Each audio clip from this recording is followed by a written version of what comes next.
I'll make sure that I sell my agenda to other colleagues from other countries and see how we have an East Africa that benefits our people. So that if there is a referendum about East Africa, the people vote overwhelmingly to support the existence of the East African community. I want to say thank you. Asante sana. Mwebale nnyo, mwebale ino, mwebale munonga, afoyo, EALA manoi, wanyara nabi, Uganda yetu, East Africa yetu. God bless you. When you get a chance, tell a friend to vote Kaija, Harold as one of the MPs of East Africa, represent the opposition, but in this way, we would be representing the people of Uganda. Thank you so much. God bless you. Okay, a very good afternoon, our people over the globe, people in diaspora, people in Kampala, people in Lukunji, people in Imbara, people in Ushenyi, people in Kakumiro, everywhere. Over Mr. Kaija, Muzala Wasimanyi. Zedemuna Uganda, Yuzo, tuwetu biyogera kone mwenye naze. Twakuza je bakuza kale all over people in Uganda batumideko bajita gold area code +256 +256 area code all Ugandans batumideko nyonyomwe bale kutwagala. Thank you so much for being on this show. You are welcome to Zeno Mukuru, Deputy Secretary General or FDC. Atomyuka wo mwogezi wa red card omumyuka wa which sinde chigowa 7 kale tukiriza temukiriza bwekiri zakyogirira yo ibaita mukuru Herod Kaija mwe bali nyamba magadi program ezize twabaddeko nazo no mukisanze ndi bagulya government empya baitekana emizina ne kati government eri ngo ina bingi bampa sebe kitibwa government nga bwegudde kati bano wamanga bakola ki badukanya government ani asudde government bano Uganda anti nikati zapa ategoli mu bigenda mu maaso ategoli mu ki anti zenjogera bali mbuwange.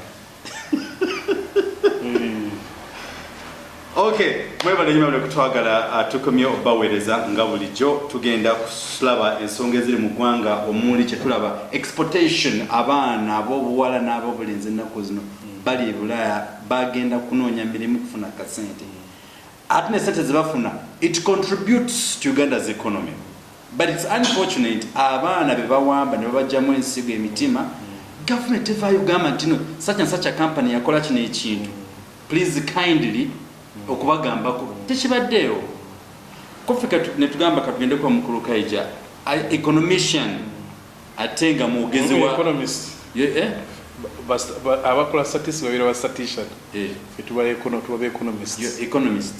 Thank you for correction.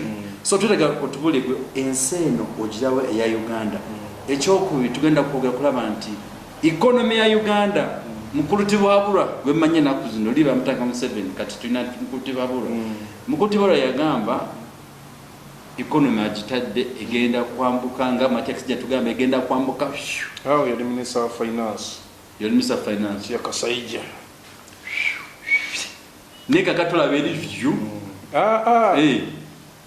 gorozo kwambuka kitegeeza kyo oyizo kwambuka no losing balance era no crashing buza kwa tulabe tunatambula njagala kutwala mukisa guno okulamusa bannaffe dinda ku kansuke njigene kano ngasina bakwera nawulidde mbu kasimbu ate mbu wesimbyeko kuyala ngoluba lwali nze nawulidde kakase ensinti no wesimbyeko bannayuganda bonna amanyi nesimbyeko nze abadde okutegeera bannayuganda bonna bakimayira amayinzi mbaka waabo genda maaso njagala kutwala mukisa guno okulamusa bannaffe wetuli mu buwambe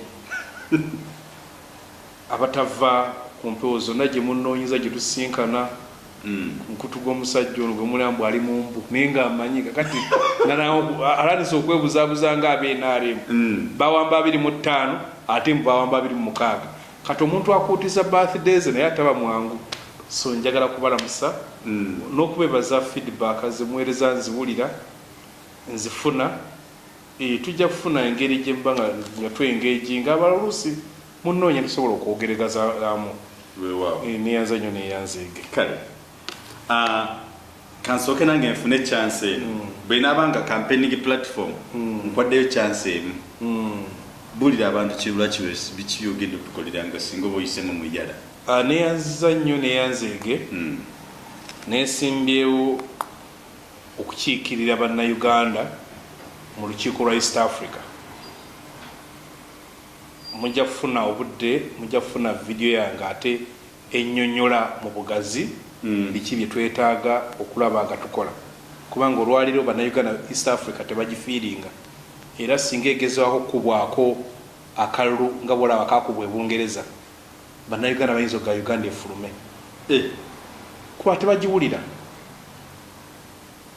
Omugaso gwa yali erina okubaako bye bakolera, kubanga munnayuganda gwe bagobye e Rwanda, e Tanzania, e Kenya, toyinza mugamba mu East Africa weeri ng'ate ekyateesawo mu tuzimbe omukago, tujjewo booda, abantu b'omu zino ensi zaffe babeere nga batambula without restriction. Kakati ekyo kyenjagala okugenda okujjukiza bannange nti omukago guno teguyinza kubanga gulina omugaso ng'abantu bakyabalemesa okusala booda, okusala okuva wano n'okudda eri. Era wakirayo mu bino ebyokukebera covid ng'oli wamukeberere Kenya ate nga muganda Uganda amukeberere Kenya, so nga ng'ekyo nga kifuuka ambiguous. Katosa muga tuli mu guni yemu. Ensonga endala nti njagala okulaba ensi zaffe ze tulina ezigenda okuba omusango gugasa ko DRC nga zireke kuba tuba tufuguza population esooka miliyoni 3 tetusobola kuba nga tulina currency 7 nga America kumpi gye tuba nga twenkanyakanya population erina currency egi dola. Ensi eza Bulaya zeegatta ne zifuuka ziri 27 European Union nabo balina currency gye bayita euro. Kati olwaliro munnayuganda ne bwoba olina billion otuuka e Kenya osula enjala obulwawo okusula kubanga nga sente zo tebazitegeera. Njagala okulaba nti tuwanga mu bwangu ddala okulanga tussawo currency nga omuntu oba ne sente zo tolowooza kuvungisa.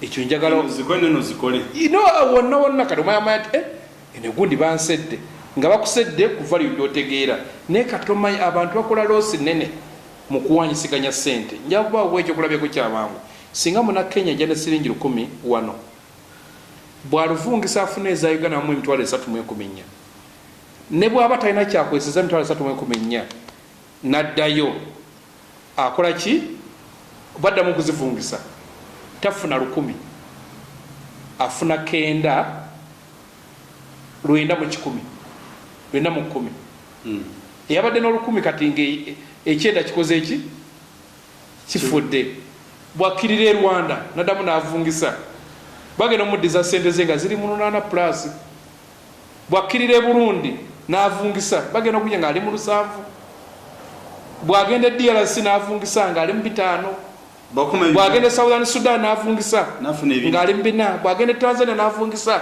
nga ziri mu 3 agenda okudda ewaabwe nga talina na kyakuzeemu kinyi 10 nga mu exchange rate sente zula singi lunalukoze eki lufudde. Kati that kind of loss mu economy nga toyina kyo kikozeemu ekyo kifu kabakiyinza n'otuyamba nimwo mufunye kibaita hard currency mu Africa. Oyinza okwesanga buli muntu akolagana East Africa abe Egypt abe South Africa nga batandise okutwala sente zammwe ng'enkulu nga nebuli abazitwala ng'enkulu. Ekyo njagala okulwana okulaba ng'ekyo tukifuna.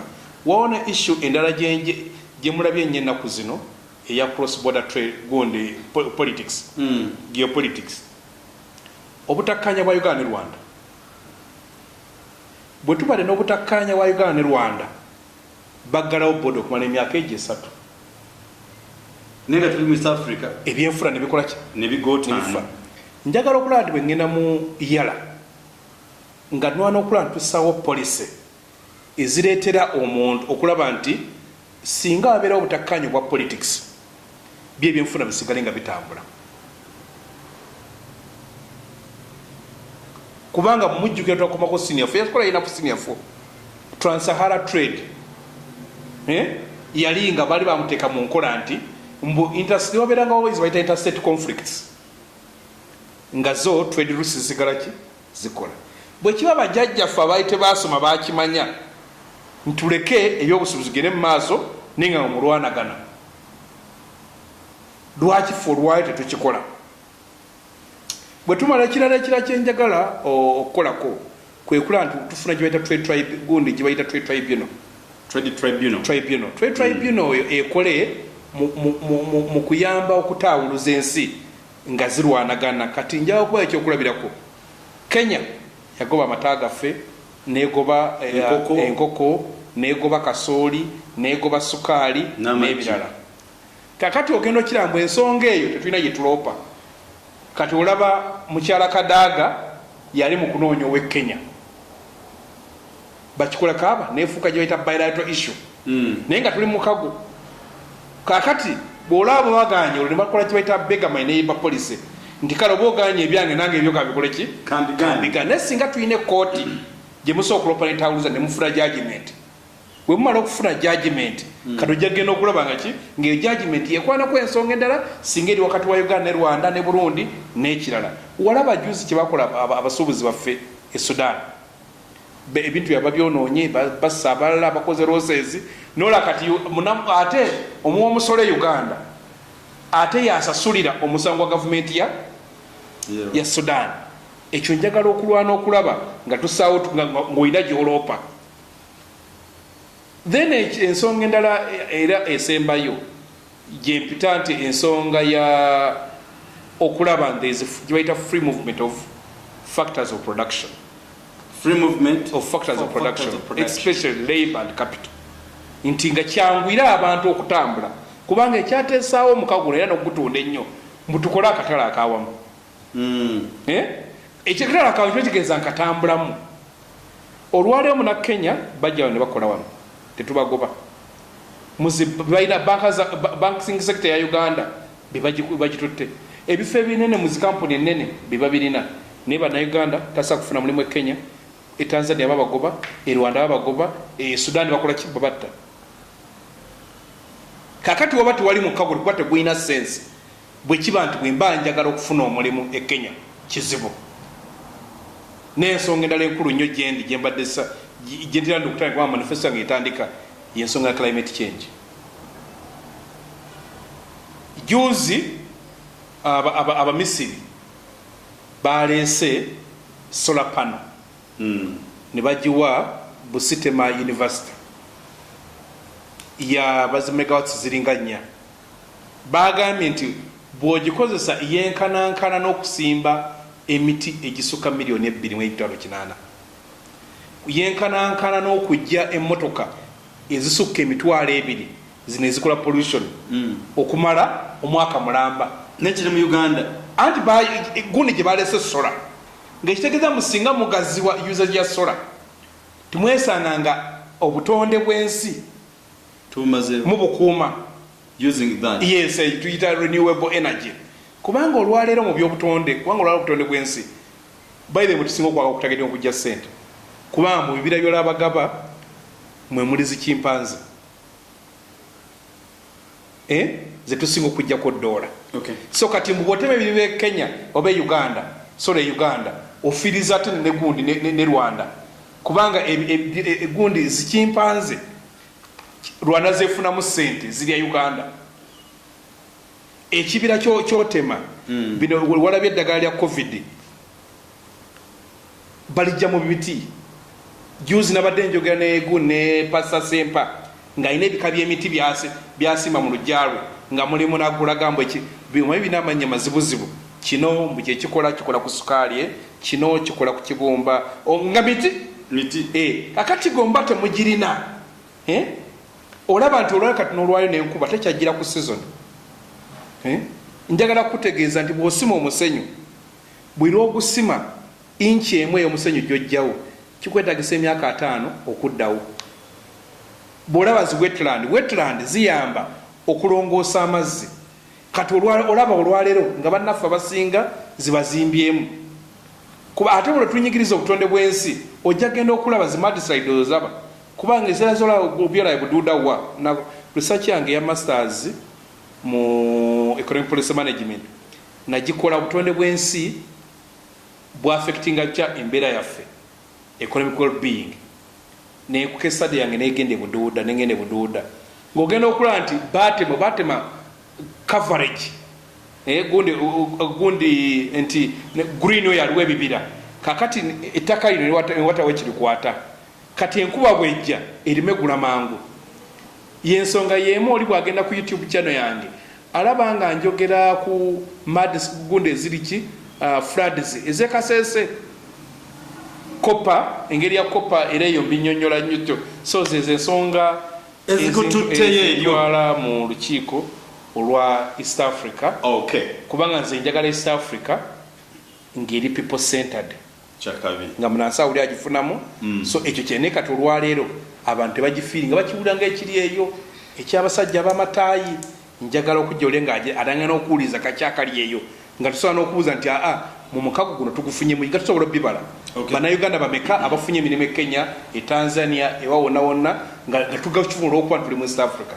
Ekinjagala okulwana okulaba nga kibaawo. Tukwagaliza obuwanguzi bwereere. Okay, awo ye mukulu Herod Kaija agenda mu East Africa yetwa EALA. So abebaza mwebale kumwagala mwebale kumubeererawo. By the way, wano tutudde mu office ya Kabwejumbi. Yes, tuli ku ground. Tuli ku ground. Tuli ku kitebe. Wakati ino headquarter yabanyigirizibwa.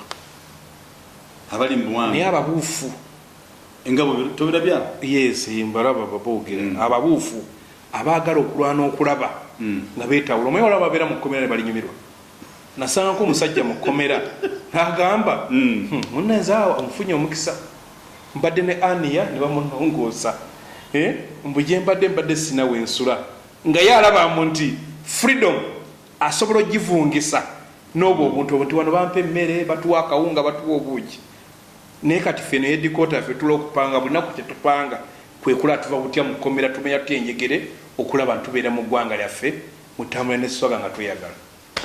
Tuyanzeke. That's a brief introduction from Herod Kaija agisimbyeko ku kyabwa kito kyogedde n'obulungi neesimbye okukiikirya Uganda mu lukiiko olwa East Africa olutuula Arusha e Tanzania.